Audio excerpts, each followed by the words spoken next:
हमारी धरती के बारे में सोचो, ये बहुत बड़ी लगती है ना? ये विशाल महासागरों की दुनिया है, ऊंचे पहाड़, फैले हुए महाद्वीप। कल्पना करो कि हम अपनी धरती को एक अंगूर जितना छोटा कर दें। अब सोचो कि जुपिटर एक बास्केटबॉल जितना बड़ा है जो ठीक उसके बगल में रखा है। हम इसी तरह के स्केल की बात कर रहे हैं। जुपिटर सिर्फ धरती से थोड़ा बड़ा नहीं है, ये पूरी तरह से अलग तरह का ऑब्जेक्ट है। ये एक सच्चा दानव है, अपने क्षेत्र पर राज करने वाला एक राजा। ये हमारे सूरज से 5वीं लाइन में है। इसकी विशाल मौजूदगी स्पेस को मोड़ देती है और चांद के परिवार को कमांड करती है। तो जुपिटर असल में कितना बड़ा है? चलो इस पर कुछ नंबर्स डालते हैं और उन्हें रियल बनाते हैं। अगर एएप जुपिटर को अंदर से खोखला कर दें तो एएपी हर दूसरे प्लैनेट को उसके अंदर फिट कर सकते हैं और फिर भी जगह बचेगी। मार्केटिंग इलस्ट्रेशन, 1300 से ज्यादा पृथ्वी उसके वॉल्यूम में समा सकती हैं। जब मास की बात आती है तो जुपिटर एक हेवीवेट चैंपियन है। यह पृथ्वी से 318 गुना ज्यादा मैसिव है। अगर एएपी बाकी सभी प्लैनेट्स को एक कॉस्मिक स्केल के एक तरफ रखते हैं, mercury, Venus, Mars, Saturn, Uranus, Neptune, Jupiter फिर भी उन सभी से ज्यादा भारी होगा, 2 से ज्यादा गुना। यह साइज और मास जुपिटर को समझने की कुंजी है। इसकी ग्रेविटी एक छोटे सोलर सिस्टम को कंट्रोल करती है जिसमें दर्जनों मून्स हैं। वह ग्रेविटी शुरुआती सोलर सिस्टम में एक कॉस्मिक बाउंसर की तरह काम करती थी। इसने डेब्रिस को हटा दिया, कुछ ऑब्जेक्ट्स को सूरज में फेंक दिया और कुछ को गहरे स्पेस में। कुछ एस्ट्रोनॉमर्स सोचते हैं कि जुपिटर के इन्फ्लुएंस ने आईएनआर प्लैनेट्स, जिसमें पृथ्वी भी शामिल है, को बचाने में मदद की। जुपिटर एक सेलेस्टियल लैंडमार्क है। 5वें प्लैनेट के तौर पर यह रॉकी इनर प्लैनेट्स और गैसियस आउटर जायंट्स के बीच की बाउंड्री मार्क करता है। यह पहला गैस जायंट है, ऐसी दुनिया जो हमारी दुनिया से बिल्कुल अलग है। इस पर खड़े होने के लिए कोई सॉलिड जमीन नहीं है। आप इसके गहरे घने एटमॉस्फेयर में डूब जाएंगे। इसकी कोलोसल साइज इसे हमारी रात के आसमान में बहुत ब्राइट बनाती है।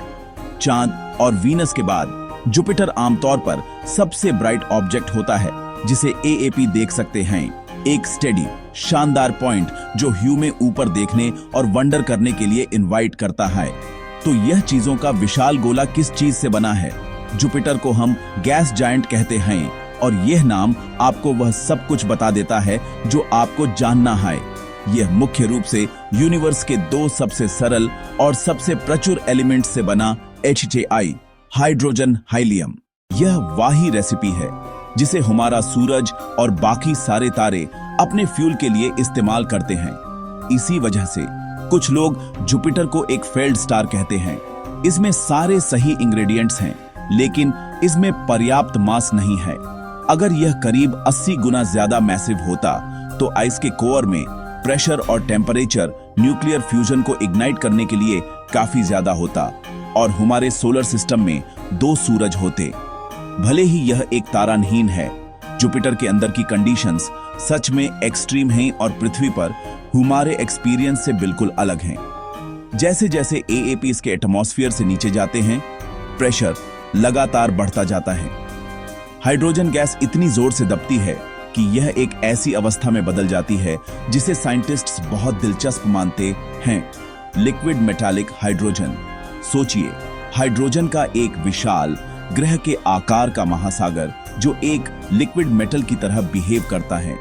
यह एक्सोटिक मटेरियल बिजली का एक बेहतरीन कंडक्टर है और इस मेटालिक ओशन के अंदर की घूमती हुई गतियां ही जुपिटर के दिमाग को छकारा देने वाले पावरफुल मैग्नेटिक फील्ड को जनरेट करती हैं।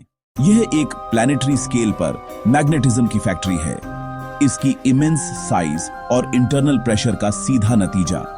अपनी गैसी नेचर के बावजूद वैज्ञानिकों का मानना है कि जुपिटर के एकदम सेंटर में एक छोटा डेंस कोर हो सकता है। हम इसे सीधे तौर पर नहीं देख सकते, लेकिन मॉडल्स बताते हैं कि यह रॉक और आइस का मिश्रण हो सकता है, शायद अर्थ के साइज का, लेकिन कई गुना ज्यादा मैसिव। यह कोर अनइमेजिनेबल प्रेशर और टेम्परेचर में होगा, सन की सरफेस से भी ज्यादा हॉट। एटमॉस्फेयर से इस कोर तक का ट्रांजिशन कोई क्लियर बाउंड्री नहीं है, उतरने के लिए कोई सरफेस नहीं है। इसके बजाय गैस बस गर्म होती जाती है, डेंसर और ज्यादा स्ट्रेंजर होती जाती है जितना एएप अंदर जाते हैं। एटमॉस्फेयर और ओशन के बीच की लाइन को ब्लर करते हुए जब तक एएपी एक ऐसे पॉइंट पर नहीं पहुंच जाते जहां डिस्टिंक्शन का कोई मतलब नहीं रहता। सन के चारों ओर जुपिटर का सफर एक स्लो और स्टेटली प्रोसेशन है, जबकि यह अपनी एक्सिस पर इनक्रेडिबल स्पीड से घूमता है। इसकी ऑर्बिट एक बहुत लंबा अफेयर है। वाइल इसका साल लंबा हो सकता है, जुपिटर का दिन अमेजिंगली छोटा है। यह हमारे पूरे सोलर सिस्टम में सबसे तेजी से घूमने वाला प्लैनेट है। यह अपनी एक्सिस पर एक पूरा रोटेशन 10 अर्थ आवर्स से भी कम समय में पूरा कर लेता है। जरा सोचिए, एक प्लैनेट जो अर्थ से 11 गुना ज्यादा चौड़ा है, वह 2 गुने से भी ज्यादा तेजी से घूमता।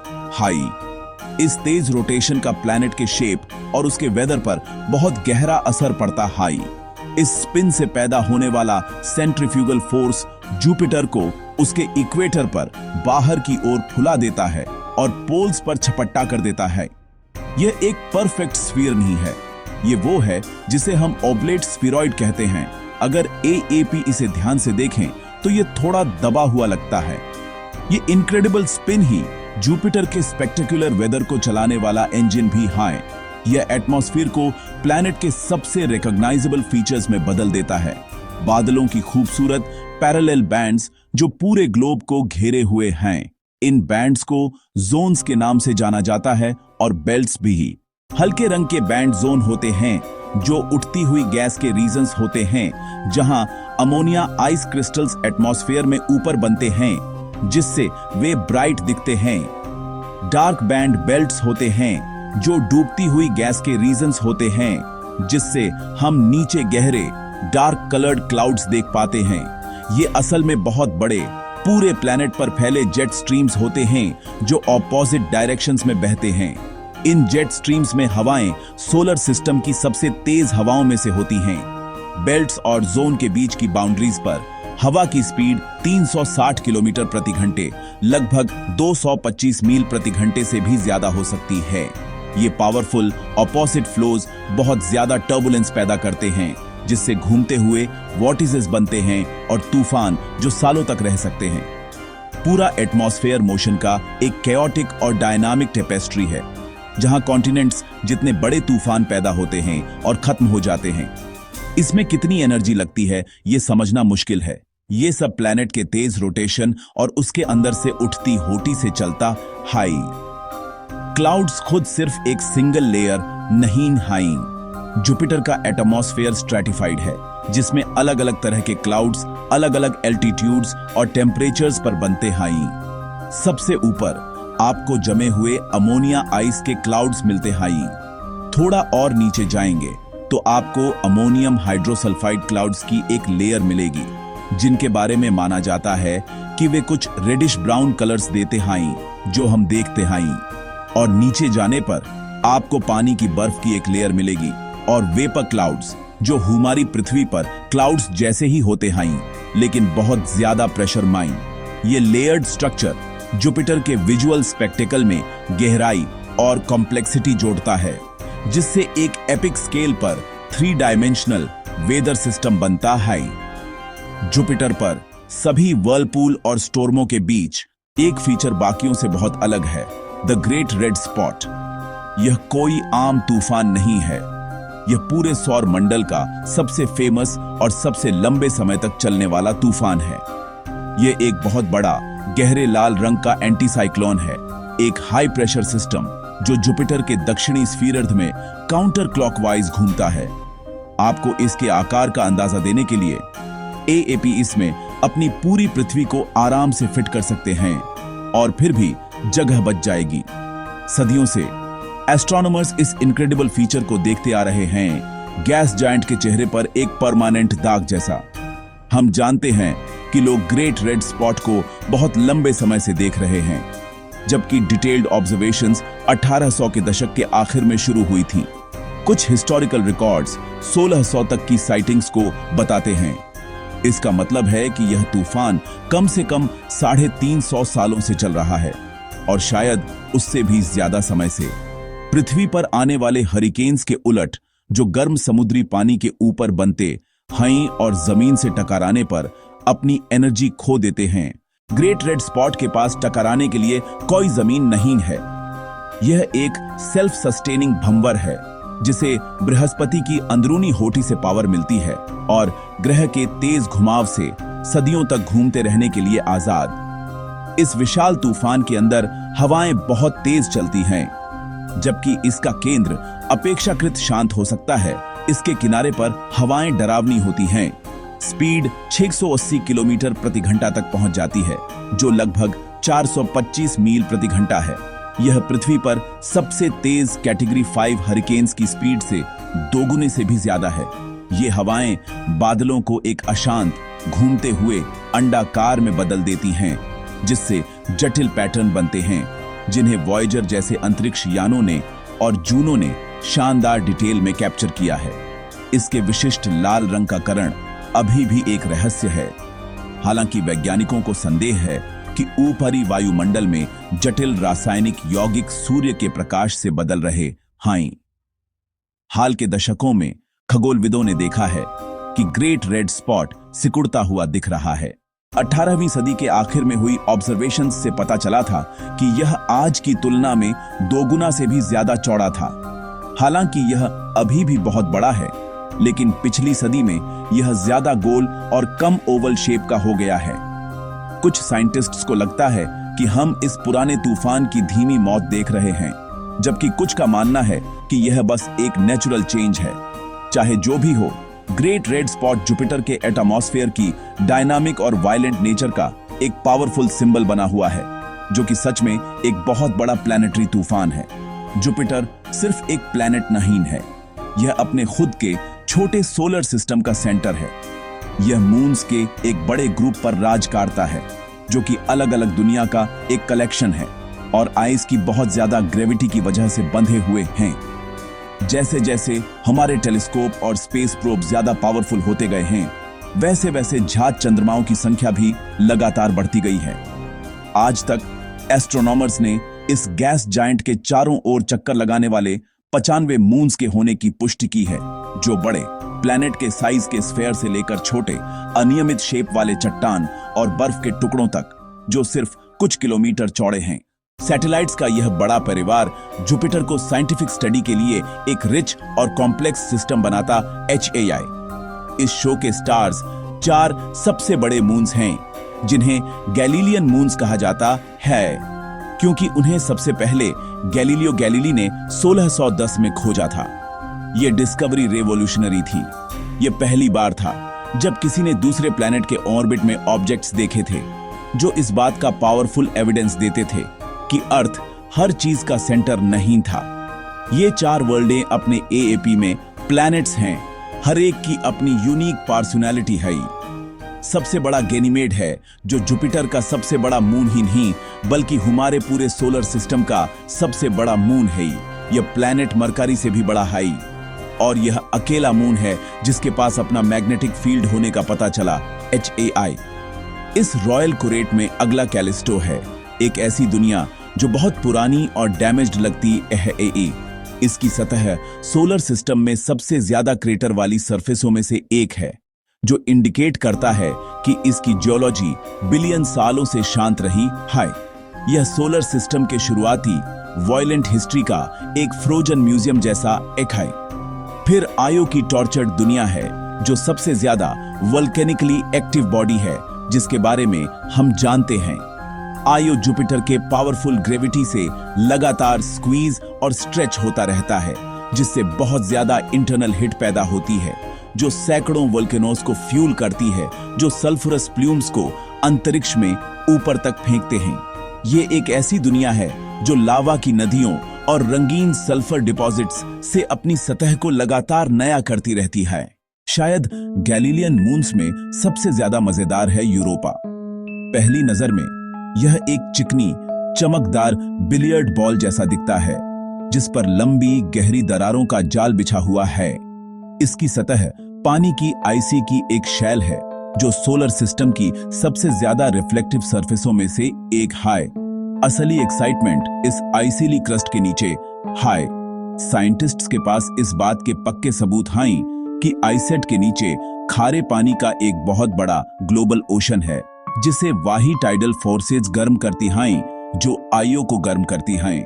इस सबसरफेस ओशन में पृथ्वी के सभी ओशन के पानी की मात्रा से 2 गुना से भी ज्यादा पानी हो सकता है, जो यूरोपा को एक्स्ट्रा टेरेस्ट्रियल लाइफ्स की तलाश के लिए सबसे प्रॉमिसिंग जगहों में से एक बनाता है। जबकि सैटर्न अपने शानदार रिंग्स के लिए फेमस है, जुपिटर का भी एक रिंग सिस्टम है, हालांकि यह बहुत ज्यादा सटल और शर्मीलिया है। जुपिटर के रिंग्स इतने फेंट और पतले हैं कि उन्हें 1979 में नासा के वॉयेजर 1 के वहां से गुजरने तक डिस्कवर भी नहीं किया गया था। सैटर्न के ब्राइट रिंग्स के उलट, जो मेनली पानी की आइसिस से बने हैं, जुपिटर के रिंग्स मेनली बारीक काले धूल के पार्टिकल्स से बने हैं। साइंटिस्ट्स का मानना है कि यह धूल तब निकलती है जब माइक्रोमीटियोरॉइड्स जुपिटर के छोटे अंदरूनी मून्स से टकराते हैं। अदरास्तेया यह लगातार बमबारी चांदों को तोड़ती रहती है, जिसके परिणामस्वरूप धूल ऑर्बिट में खींची जाती है और ऐसे हल्के भूतिया रिंग बनाती है जो ह्यू में दिखते हैं। जुपिटर की सबसे पावरफुल और इनविजिबल फीचर्स में से एक है उसका विशाल मैग्नेटिक फील्ड, जो इसके अंदर लिक्विड मेटालिक हाइड्रोजन के घूमते हुए ओशन से बनता है। यह मैग्नेटिक फील्ड एक सच्चा मॉन्स्टर है। यह पृथ्वी के मैग्नेटिक फील्ड से लगभग 20,000 गुना ज्यादा स्ट्रॉन्ग है और मैग्नेटोस्फीयर नाम का एक विशाल बुलबुला बनाता है। यह मैग्नेटोस्फीयर पृथ्वी से पूरे चंद्रमा से भी बड़ा दिखाई देगा। यह लाखों किलोमीटर तक फैला हुआ है, सोलर विंड को डिफ्लेक्ट करता है और चार्ज्ड पार्टिकल्स को इंटेंस रेडिएशन बेल्ट्स में फंसाता है। यह फील्ड एनर्जेटिक पार्टिकल्स को प्लैनेट के पोल्स की तरफ फनेल करता है, जहां वे गैसों से टकराते हैं और ऑरोरा बनाते हैं। यह इंटरेक्शन शानदार लाइट शो बनाता है, जिसे ऑरोरास के नाम से जाना जाता है। जुपिटर के ऑरोरा सोलर सिस्टम में सबसे पावरफुल हैं, जो हमारी नॉर्दर्न लाइट्स से सैकड़ों गुना ज्यादा एनर्जेटिक हैं, हमारी सदर्न लाइट्स से सैकड़ों गुना ज्यादा एनर्जेटिक हैं। ये अल्ट्रावायलेट और एक्सरे लाइट में चमकते हैं, नॉर्थ पोल पर परमानेंट शिमरिंग कर्टन्स बनाते हुए साउथ पोल पर परमानेंट शिमरिंग कर्टन्स बनाते ह्यू। ये ऑरोरा ह्यू में मैग्नेटिक फोर्सेस की याद दिलाते हैं जो यहां काम कर रही हैं। जुपिटर का एक और सीक्रेट ये है कि यह दूर के सन से जितनी हीट लेता है, उससे ज्यादा हीट स्पेस में रेडिएट करता है। इसका अपना इंटरनल फर्नेस है।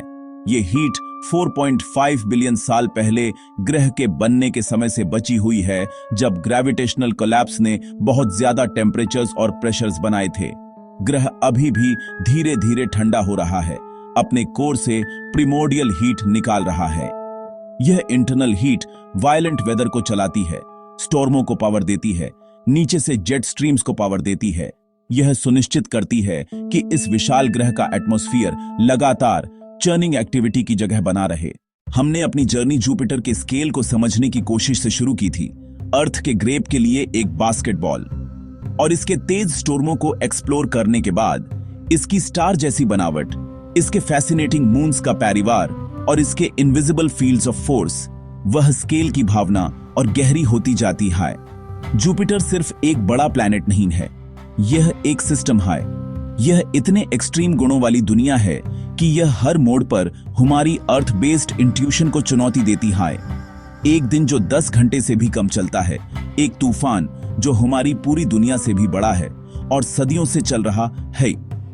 ये सिर्फ फैक्ट्स नहीं हैं, बल्कि कॉस्मिक लेवल पर सोचने के लिए इनविटेशंस हैं।